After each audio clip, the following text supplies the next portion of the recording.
ಕನ್ಯಾ ರಾಶಿ ಜನ್ಮ ಕುಜದೋಷ ಪರಿಹಾರ ಆಗ್ತಕ್ಕಂಥ ತಿಂಗಳು, ಒಳ್ಳೆಯದಾಗ್ತದೆ. ದ್ವಿತೀಯಕ್ಕೆ ಹೋದಾಗ ಸ್ವಲ್ಪ ಪ್ರಗತಿ ಆಗ್ತದೆ, ಸ್ವಲ್ಪ ಸ್ಪೀಡಪ್ ಆಗುತ್ತೆ.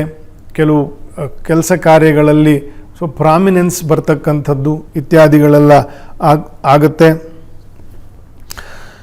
ಅಂತಹ ಜನರ ಸಂಘದಿಂದ ಒಂದು ರೀತಿಯ ಏಳಿಗೆ ಕಾಣ್ತಕ್ಕಂತಹ ತಿಂಗಳು.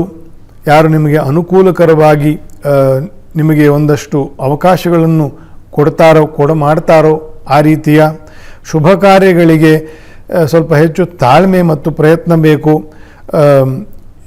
ಈ ಸಪ್ತಮ ದೃಷ್ಟಿದೋಷವು ಹೋಗಿದೆ. ಸ್ವಲ್ಪ ತಾಳ್ಮೆ ಇಟ್ಟುಕೊಂಡ್ರೆ ಒಳ್ಳೆಯ ಅವಕಾಶಗಳು, ಉದ್ಯೋಗ ಇಲ್ಲದೆ ಇರತಕ್ಕಂಥವ್ರಿಗೆ ಅವಕಾಶ ಆಗೋದು, ಬೇರೆ ಏನಕ್ಕೊಂದು ಕಾಯ್ತಾ ಇರತಕ್ಕಂಥವ್ರಿಗೆ ಅವ್ರಿಗೆ ಇನ್ನೊಂದು ಅವಕಾಶ ಆಗೋದು, ಈ ರೀತಿಯೆಲ್ಲ ಅನುಕೂಲ ಆಗ್ತದೆ. ರವಿಯೂ ಕೂಡ ಜನ್ಮಕ್ಕೆ ಬರ್ತಾನೆ ಇದೇ ತಿಂಗಳು. ಅದು ಒಳ್ಳೆಯದೇ. ರವಿಗೆ ಅದೇನು ಉತ್ತಮ ಕ್ಷೇತ್ರ ಏನಲ್ಲ. ಕುಜನಿಗಾಗಲಿ ರವಿಗಾಗಲಿ ಕನ್ಯಾ ರಾಶಿಯು ಮಾರಕ ರಾಶಿಗಳು. ಆದರೂ ಕೂಡ ಕುಜನು ಮುಂದೆ ಸಾಗಿ ರವಿಯು ಜನ್ಮಕ್ಕೆ ಬಂದಾಗ ಒಂದು ರೀತಿಯ ಸ್ಪಿರಿಟ್ಫುಲ್ನೆಸ್ ಡೆವಲಪ್ ಆಗುತ್ತೆ. ಅದರಿಂದ ಔದ್ಯೋಗಿಕವಾಗಿ ಒಳ್ಳೆಯದಾಗುತ್ತೆ ಅಂತ ಹೇಳಿರ್ತಕ್ಕಂಥದ್ದು. ಪ್ರಯತ್ನ ಜಾಸ್ತಿ ಬೇಕು, ತಾಳ್ಮೆ ಇರಬೇಕು.